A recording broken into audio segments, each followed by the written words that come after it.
అదేవిధంగా చిన్నపరెడ్డి గారు వైఎస్ఆర్సీపీ నాయకులు మనకు లైవ్లో అన్నారు. కృష్ణాంజనేయులు గారు, మొదటగా మీతో ప్రారంభిద్దాం.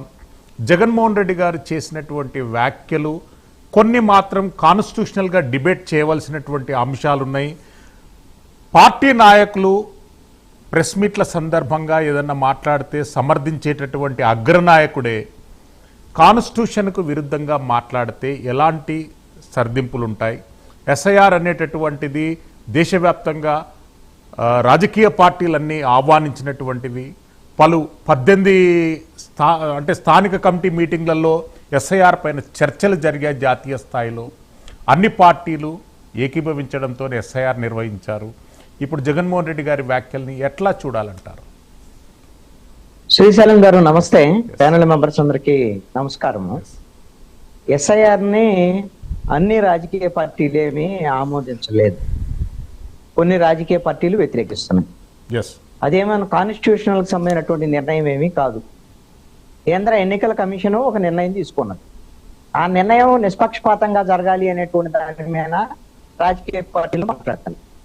జాతీయ ప్రతిపక్ష పార్టీగా ఉన్నటువంటి కాంగ్రెస్ పార్టీ వ్యతిరేకిస్తుంది. ఇండియా కూటమిలో అనేకమైనటువంటి పార్టీలు వ్యతిరేకిస్తున్నటువంటి పరిస్థితి. ఇప్పుడు సుప్రీంకోర్టు ఆమోదించినంత అంటే ఎస్ఐఆర్ అనేటటువంటిది కొత్తగా నియమించినటువంటి నిబంధన కాదండి.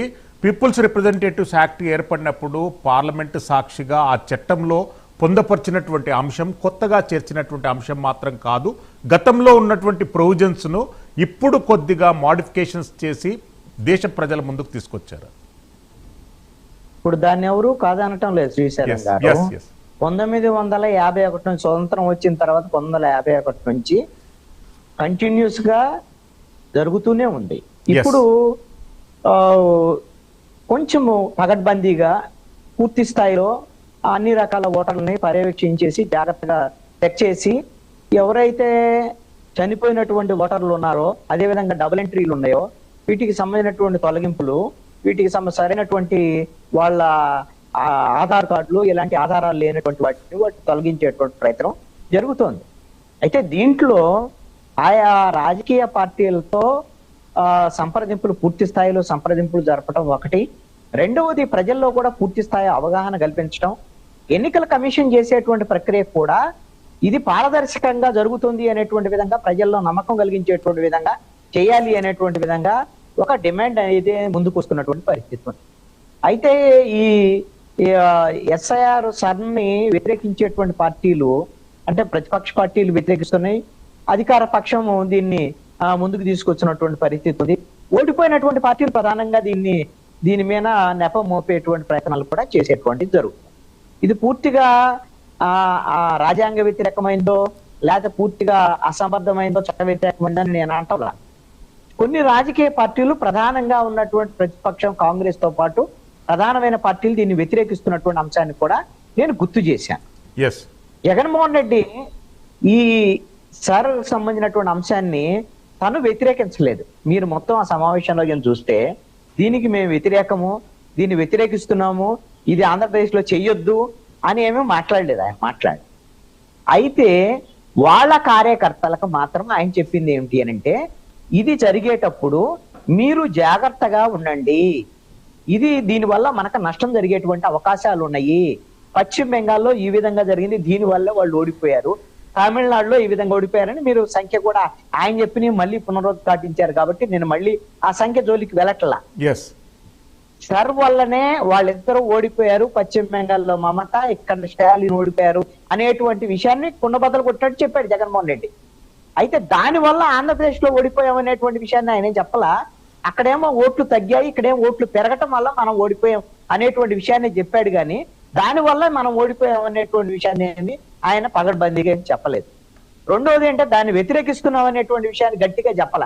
చెబితే మళ్ళీ బీజేపీ ఏమంటదో, బీజేపీకి ఏమి ఇబ్బంది వస్తుందో, బీజేపీ వాళ్ళ కోపం వస్తుందేమో అనేటువంటి దాని మీద మేము సార్ వ్యతిరేకము, ఇది ఆంధ్రప్రదేశ్ లో చెయ్యొద్దు, ఇది జరపొద్దు అనేటువంటి విషయాన్ని నేను చెప్పాలి. ఆయన వాళ్ళకి ఆ శ్రేణులకు మాత్రం మీరు జాగ్రత్త వహించండి, చూసుకోండి, మన ఓట్లు లేనిది మన ఓటర్లు ఏమైనా తీసేస్తారా, ఇలాంటి వాటిలో జాగ్రత్తగా ఉండండి అనేటువంటి విషయాన్ని చెప్పాడు.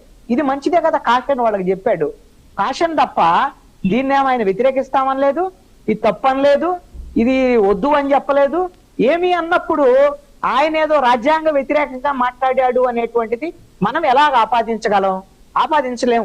ఆయన భయాలను ఆయన చెప్పాడు, వాళ్ళకి జాగ్రత్తలు చెప్పాడు. అది స్థానిక సంస్థల ఎన్నికల్లో వస్తున్నటువంటి నేపథ్యంలో వాటికేమి ఇప్పుడు ఈ సరకు సంబంధించినటువంటి అంశము, ఆ ఓట్లకు సంబంధించినటువంటి అంశము, అది ఇప్పుడేమి స్థానిక సంస్థల ఎన్నికల ఓటర్ల మీద ప్రభావం చూపిస్తాను నేను అనుకోవటంలా.